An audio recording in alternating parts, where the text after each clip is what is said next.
Hello everyone, welcome back on my YouTube channel. आज हम discuss करने जा रहे हैं कंज्यूमर बिहेवियर में कंज्यूमर डिसीजन स्टाइल। ठीक है, कंज्यूमर डिसीजन स्टाइल जो टॉपिक है वो हम डिस्कस करने जा रहे हैं कंज्यूमर बिहेवियर में। Let's start today topic. तो अगर हम बात कर रहे हैं कंज्यूमर बिहेवियर की, तो कंज्यूमर बिहेवियर में हम ये चीज़ भी प्रॉपरली स्टडी करते हैं कि कंज्यूमर का क्या डिसीजन स्टाइल है। ठीक है, तो यहाँ पे हम बात करते हैं अलग अलग तरीके के कस्टमर्स की, कंज्यूमर्स की। कौन किस चीज़ के लिए पजेसिव है, किसका क्या बिहेवियर है किसी प्रोडक्ट के लिए, वो किस तरीके से डिसीजन मेकिंग कर रहा है, किस तरीके से प्लानिंग कर रहा है, वो सारी चीज़ें भी एक मार्केटर्स को पता होनी चाहिए, उसकी नॉलेज में होनी चाहिए। तो इसीलिए ये पार्ट है किसका, कंज्यूमर बिहेवियर का। In the study of CV you have to properly focus on consumer decision style. जैसे सपोज मैं एक कंज्यूमर, मैं कोई भी एक प्रोडक्ट खरीदने जा रहा हूँ, तो मेरा क्या स्टाइल है, क्या डिसीजन स्टाइल है, किस तरीके से मैं डिसीजंस ले रहा हूँ। ठीक है, किसी भी प्रोडक्ट को परचेज करने के लिए, तो वो मैं यहाँ पे बात कर रहा हूँ। तो जैसे यहाँ पे हम स्टार्टिंग में जो लिखा हुआ है पहले उसको एक्सप्लेन कर लेते हैं, है क्या। Decision making style is defined as mental orientation characterising a consumer approach to making choice. ठीक है, तो डिसीजन मेकिंग में जो हम बात कर रहे हैं वो किसकी बात कर रहे हैं, तो यहाँ पे हम बात कर रहे थे किसकी, कंज्यूमर डिसीजन स्टाइल की। ठीक है, तो जो कंज्यूमर डिसीजन स्टाइल है ये क्या है, मेंटल ओरिएंटेशन। अब यहाँ पे हम बहुत सारे साइकोलॉजिकल फैक्टर्स को कंसीडर कर रहे हैं, जैसे कि सपोज हमारी पर्सनैलिटी, हमारा एटीट्यूड, हमारी लर्निंग। ठीक है, हम किस तरीके से मोटिवेट हो रहे हैं, तो कहीं ना कहीं ये सारे क्या है, साइकोलॉजिकल फैक्टर्स हैं। अब साइकोलॉजिकल फैक्टर्स क्या है, कंज्यूमर को इन्फ्लुएंस करते हैं। अगर मैं कोई भी प्रोडक्ट खरीदने जा रहा हूँ तो साइकोलॉजिकल जो फैक्टर्स हैं वो मेरे बिहेवियर को इन्फ्लुएंस करते हैं। जैसे कि सपोज पर्सनैलिटी, मुझे पता है कि मेरी पर्सनैलिटी को क्या सूट करता है। जैसे सपोज मैं कोई शर्ट खरीदने जा रहा हूँ, तो मुझे पता है कि मुझे किस टाइप की शर्ट खरीदनी है, कैसा कलर, कौन। ठीक है, तो कहीं ना कहीं ये सारी चीज़ें भी हमारे क्या है, हमारे बिहेवियर को इन्फ्लुएंस करती हैं और हमारे डिसीजन को चेंज करती हैं। जैसे सपोज कोई आपके लिए कोई चीज़ सजेस्ट, कोई भी एक पर्टिकुलर ब्रांड सजेस्ट कर रहा है, अब आप क्या लाइक करते हो ये आपकी पर्सनैलिटी पे डिपेंड करता है। ठीक है, तो जो भी आप डिसीजन मेकिंग करोगे उसके बिहाफ पे ही करते हो। ठीक है, तो इस तरीके से हम बात कर रहे हैं, mentally you have to consider all the factors which are related to your behaviour. ठीक है, तब जाके फाइनली आप क्या करोगे, परचेजिंग डिसीजंस को लोगे और फाइनली परचेजिंग करोगे। तो एक तरीके से क्या है, mental orientation characterising consumer approach to making choice. मेरी क्या चॉइस है, अगर मेरे पास बहुत सारे अल्टरनेटिव्स हैं तो mentally I have to consider, I have to select. ठीक है, तो मैं प्रॉपरली वहाँ पे क्या करूँगा, उन जितने भी वो अल्टरनेटिव्स रखे हुए हैं मेरे सामने उनको प्रॉपरली इवेलुएट करूँगा।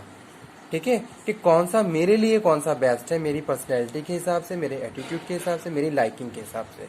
तो कहीं ना कहीं ये सारी चीज़ें क्या है, मेंटल ओरिएंटेशन के थ्रू आप क्या कर रहे हो, फाइनल एक डिसीजन पे पहुंच रहे हो। तो वो यहाँ पे हम बात कर रहे हैं consumer approach to making choice, तब जाके फाइनली हम एक प्रोडक्ट को सिलेक्ट कर रहे हैं। तो वो यहाँ पे हम बात कर रहे हैं किसकी, कंज्यूमर डिसीजन स्टाइल में। Based on such factors author developed a typology to 8 different decision making style. ठीक है, अब अलग अलग कंज्यूमर होते हैं, उनके अलग अलग स्टाइल्स होते हैं। ठीक है, अगर मैं कोई भी प्रोडक्ट खरीद रहा हूँ तो उसके पीछे कोई मेरा पर्पस होगा। ठीक है, there are some reason behind that कि हम जो कोई भी प्रोडक्ट खरीद रहे हैं। अब अलग अलग तरीके के कस्टमर होते हैं, जैसे कि हमने मार्केट की बात करी थी, मार्केट सेगमेंटेशन की बात करी थी। तो हमने क्या करा था, मार्केट को सेगमेंट करके तब जाके फाइनली हमने क्या किया था, उस पर रिसर्च करी थी। ठीक है, तब जाके हम फाइनली हम क्या कर रहे थे, जो भी हमारे कंज्यूमर हैं उनको ट्रीट कर रहे थे, उनको फैसिलिटेट कर रहे थे। इसी तरीके से हम बात करते हैं अलग अलग टाइप के कस्टमर की। तो कस्टमर का अलग अलग बिहेवियर और उनके उसके हिसाब से उनके डिसीजन स्टाइल भी क्या होते हैं, अलग अलग होते हैं। जैसे कि यहाँ पे कुछ स्टाइल्स लिखे हुए हैं। फर्स्ट है क्वालिटी कॉन्शियस। अगर हम पहले कंज्यूमर की बात करें तो पहला कंज्यूमर क्या है, वो क्वालिटी कॉन्शियस है। डजेंट मैटर कि क्या प्राइस है, ठीक है, किस तरीके से वो प्रोडक्ट आपको मिल रहा है, कितनी कॉस्ट आप बेयर कर रहे हो, इट डजेंट मैटर। मतलब ब्रांडेड और qualitative goods you have to purchase, you want to purchase, ठीक है। तो पहला जो कस्टमर क्या है, क्वालिटी कॉन्शियस। तो वो कभी भी किसी भी शोरूम पे जाएगा या किसी भी रिटेल शॉप पे जा रहा है तो वो क्वालिटी पे ध्यान दे रहा है कि इसकी क्वालिटी क्या है, ठीक है।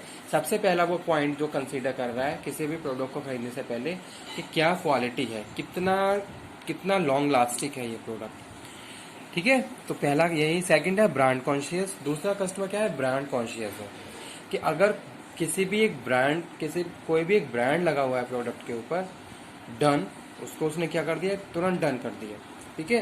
जैसे सपोज कोई भी ब्रांड मेरी लाइकिंग में है, अब उस ब्रांड का कोई भी प्रोडक्ट आप इजीली परचेज कर लोगे। अगर उस ब्रांड का कोई नया प्रोडक्ट भी मार्केट में आ रहा है तो आप ज़्यादा उसके बारे में सोचोगे नहीं, फाइनल एक डिसीजन ले लोगे, ठीक है। तो इस टाइप के कंज्यूमर भी होते हैं। पहला क्या है, क्वालिटी कॉन्शियस। दूसरा क्या है, ब्रांड कॉन्शियस। थर्ड वन हम बात कर रहे हैं किसकी, रिक्रिएशन कॉन्शियस। कितना आपको फैसिलिटेट कर रहा है, ठीक है, कितने उसमें रिक्रिएशनल फैक्टर्स इंक्लूड हैं।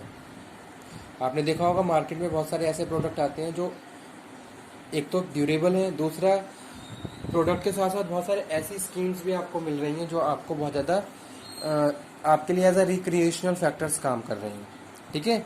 तो वो हम यहाँ पे बात कर रहे हैं। उसके बाद प्राइस कॉन्शियस। कुछ कस्टमर क्या होते हैं, जैसे कुछ प्राइस कॉन्शियस होते हैं, प्राइस को देख के कोई प्रोडक्ट को परचेज करते हैं, ठीक है। उन्हें लग रहा है कि प्रोडक्ट ज़्यादा अच्छा नहीं है, प्राइस लेकिन हाई है, तो उस केस में वो उसको स्विच कर देते हैं, दूसरे प्रोडक्ट पे आ जाते हैं। तो इस तरीके से इस टाइप के कुछ कस्टमर भी होते हैं जो प्राइस कॉन्शियस हैं।